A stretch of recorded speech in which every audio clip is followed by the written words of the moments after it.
Hi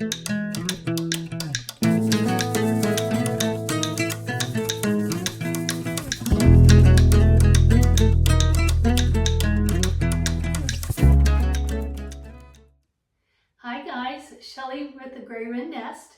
Today I bring you a different kind of a video. It's what's on my workstation today. Sometimes when I make these videos it's more for customer orders.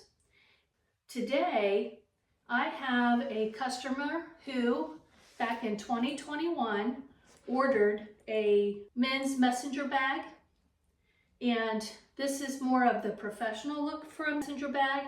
And I have some pictures of more of a rugged type messenger bag that has buckles and straps that go down this side. And here's a picture of that messenger bag. I also made a female version. This is mine. I made this in 2020 and it's still going strong. But this is back in 2021 and look how good it still looks. So I'd say that's quite an investment if you're still looking to be able to use it in 2025. So why is it here? This clasp gave out and this leather is still going strong. So it turns too easy and then the bag opens. So I need to repair that. So today you get to watch a leather repair and how I do it. I'll show you some pictures of when this was first made and the pictures that I sent off to the customer. These are the pictures that I sent the customer when I made his bag. He really enjoys it and he uses it every single day. In fact, he missed it while it was here being fixed. I love customers like that. For this video, let me show you the supplies I'm going to use to fix this clasp. So of course I need the item that I'm going to be fixing. I need the coordinating thread that was used here. This is a weighted hammer.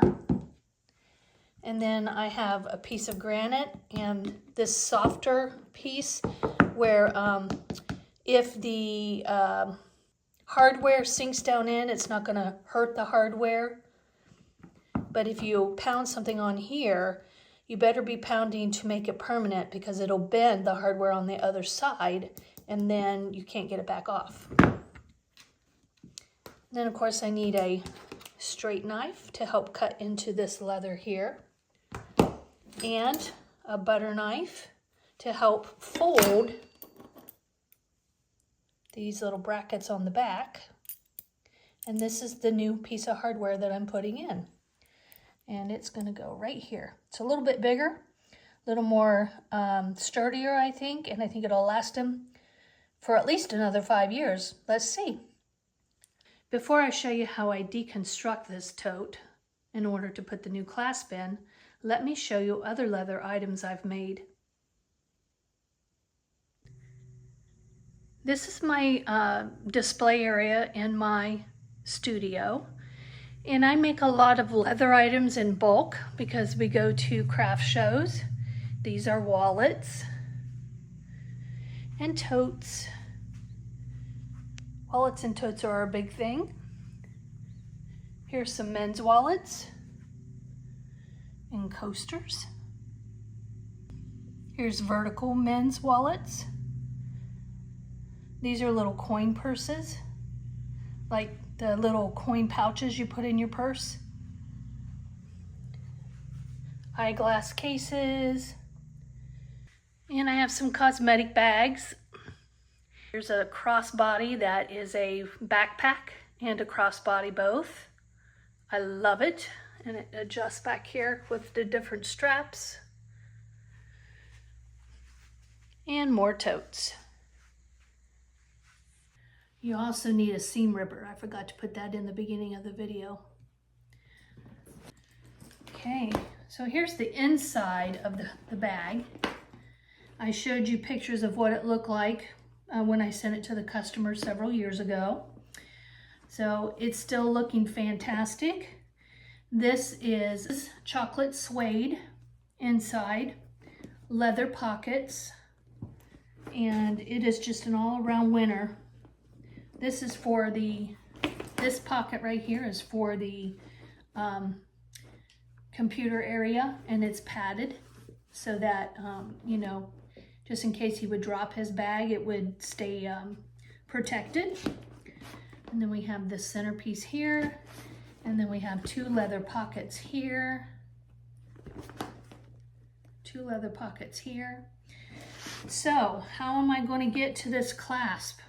Well, I can't, the pockets, if I remember right, I made this to where the clasp was on the inside of this suede. Since it's not raw, usually I would put it inside this leather pocket, but this is a finished product.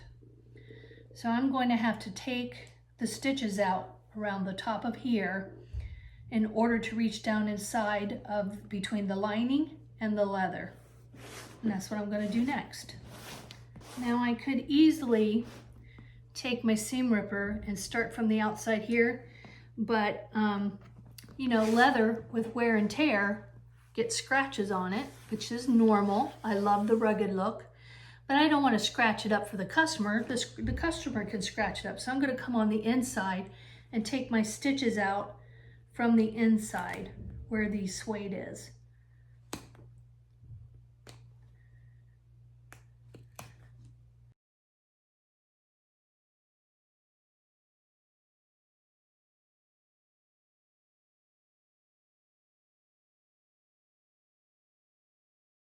So once you get the stitches going, you just put your seam ripper in there, and then you can start pulling them out like that.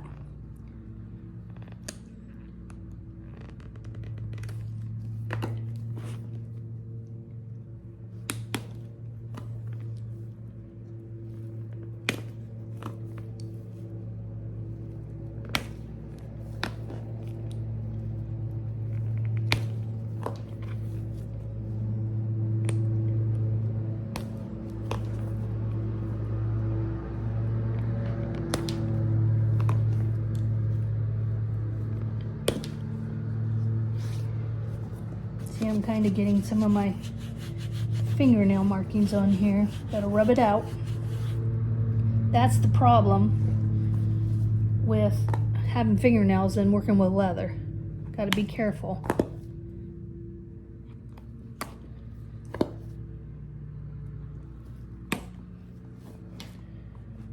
Okay.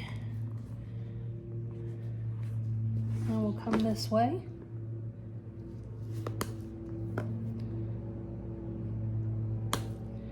Now, I can easily reach down in now and pull the old clasp out. Do you see it there? It's way down there. Problem is, I want my thread to be evenly matched all the way across. So I'm going to take this off clear across the front.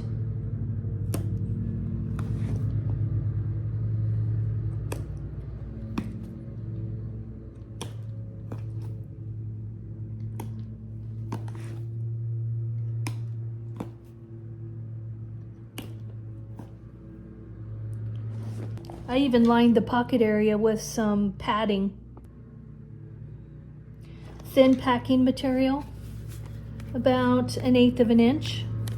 Just in case he put maybe his phone in here in one of these pockets, I wanted it to be cushioned. So down here is my clasp that I'm going to take off next. So now I take my butter knife and I reach down inside and I want to unbend these clasps here, these little poles. Take the backing off and pull this out. So that's the old one. And here is the new one that's going to go right there. And I purposely bought it bigger so that I could cover the old holes, and it's going to be perfect. I just need to make my new holes and stick this through. So we're going to do that next. So how do I do that? Well, I got an easy way. I'm right over top of the old one. I can see exactly where my marks were on the old one.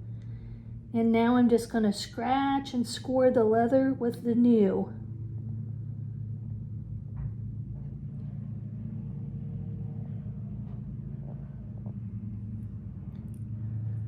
So I don't know if you can see that, but I got a mark here and I have a mark here. So now we have to score that. And that's where this comes in handy. So I put it inside. And I don't want to break my blade on that hard surface, so I'm going to put my, I forget what this is called, to be honest with you. It's like a cutting board. Put that on top. And I want to just follow my marks.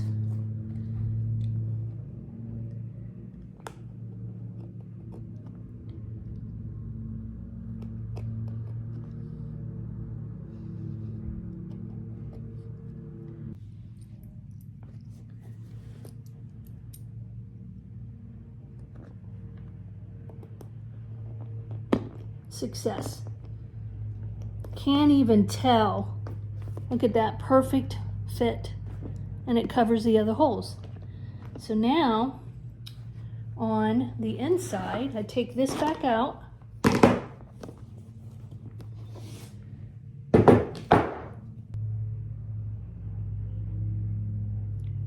This goes on the prongs.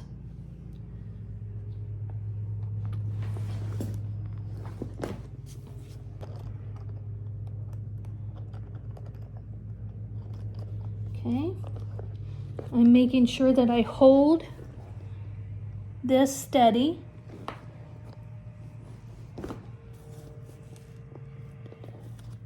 And I want to bend those prongs with the butter knife.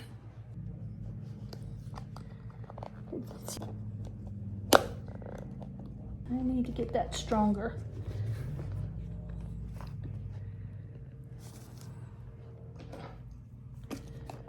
My problem is that I'm just coming off of surgery and I'm not as strong in my wrist yet. Okay, and there we got it. This is back on, nice and secure. So another thing I forgot to put in the items needed is an eyeglass screwdriver that has the tiny little prongs. Nope, not that one. You can probably get it at Walmart, you know, or online, but this was only $5 and I was at the eyeglass place and saw it and thought, I need that. So now I'm just going to unscrew.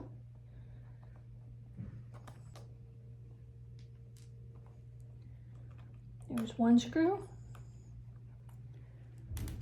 There's another screw. There's the back. And here's the front.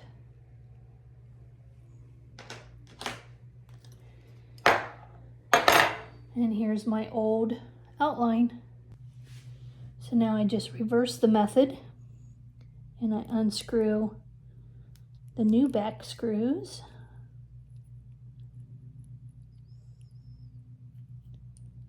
Not to get them mixed up with the others because it might be a different size.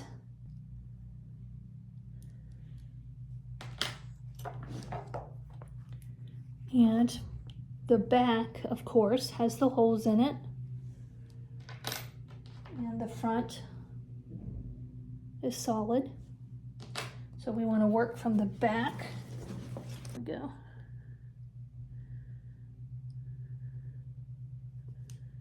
And it looks like I got just enough leather on each side to catch. So I got out my handy dandy little cutters here that I hit with the hammer, and they cut out different shapes, and I want to cut this out and make it even. I wanted to find the cutter that had the same hole, and this one does. It's a little bit short, so I had to cut it on each side, but the width is perfect.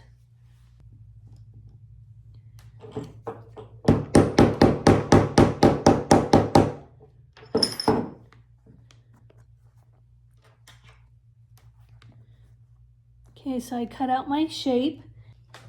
So now let's see if I cut this right.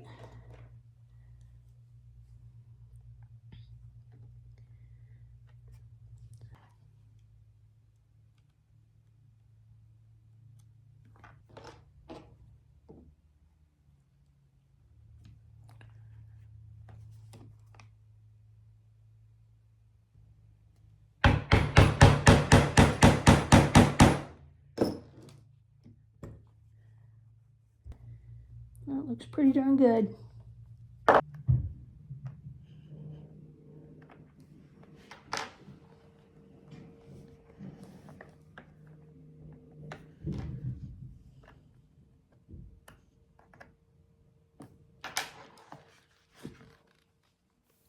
And this is what the front looks like, and the back. And once we clasp it together, it sure did turn out really nice.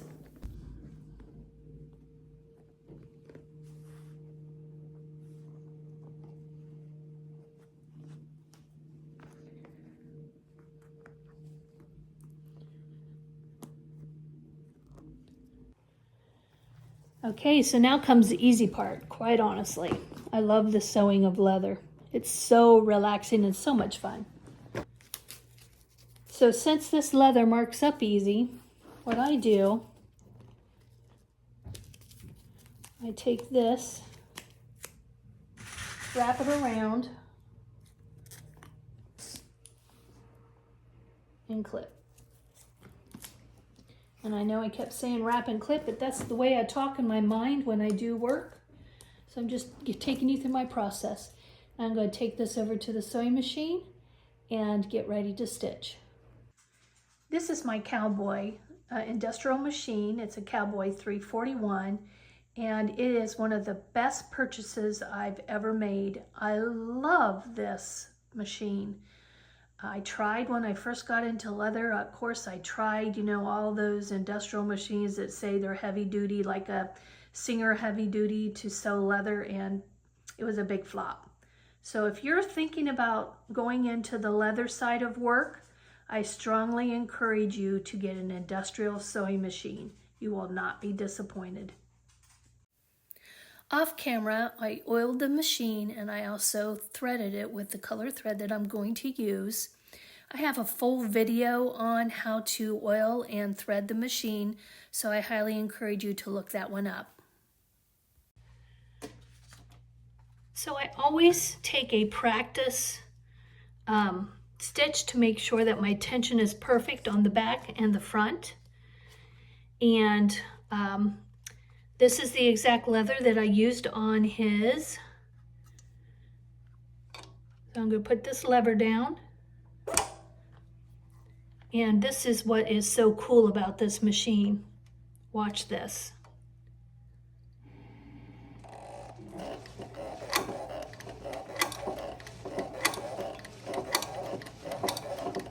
I can go real slow, I can go real fast.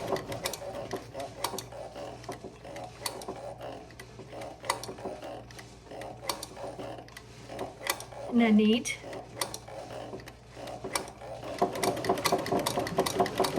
Let's check our tension.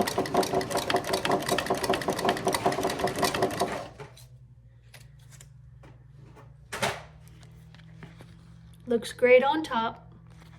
How about the back? Oh yes, those knots look really nice. So when I say knots, you know where it intersects in between each thread, and it intersects inside the leather. And I'm stitching on a stitch length of 4. So that is perfect on that side. And it looks gorgeous on this side. It's the top row. This was from a different project, and I had to adjust the stitch. because it looked good on the back, but it didn't look good on the front. That gives you an idea of what you need to be looking for. See how you can't see the separations of these lines here, but you can up here? This is what I just sewed. So I need to figure out which foot I was using, and I guessed here, and I guessed right. So I need to flip I have a 1/4 inch and I need to move to an 1/8 of an inch. This right here, that foot, and this foot. Those are my walking feet. And this one right here in the center, that is my guide. And see how my old stitch holes, see my old stitch holes there? They're right down the center. And I need to make sure I get in the same stitch holes. So changing the foot was real easy. There is a screw right here that unscrews, and this foot drops down, slides out, and then the other foot slides back up, and you just screw it right back in. Here I'm showing you how I line up the needle into the first hole that I want to start stitching in. So now that I have my needle in the hole right before the stitch, I've decided not to back stitch because you'll see it on the front. What I'm going to do is leave my tails long and pull them to the other side. Here's a top view.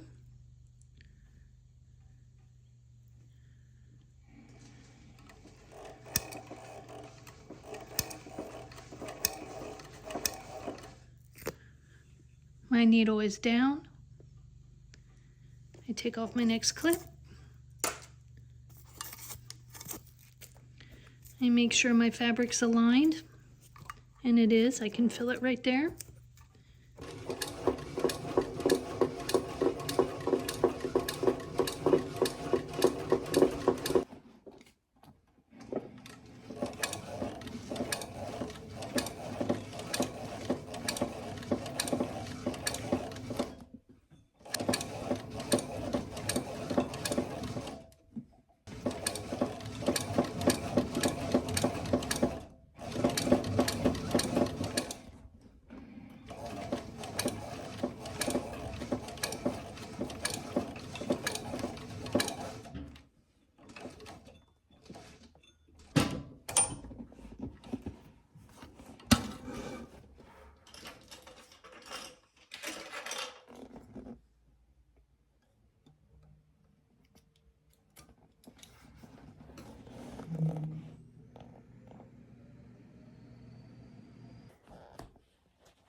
I'm going to pull my thread tail. See that little loop coming up? That's the loop that's usually in the center of your leather, between your layers. And I'm going to take the flat side of my picker, and just pull it right through so that I have a professional looking seam on this side. Now I'm going to tie this off. 1, 2, usually do 3. Cut it close, but not too close. And singe it.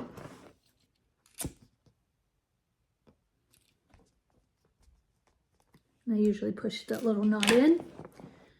So there's that side, and there's that side with just a little knot. Like I said, I usually bury them, but this fabric, I can't do that. And we're done. I think it turned out pretty cool. Ta-da!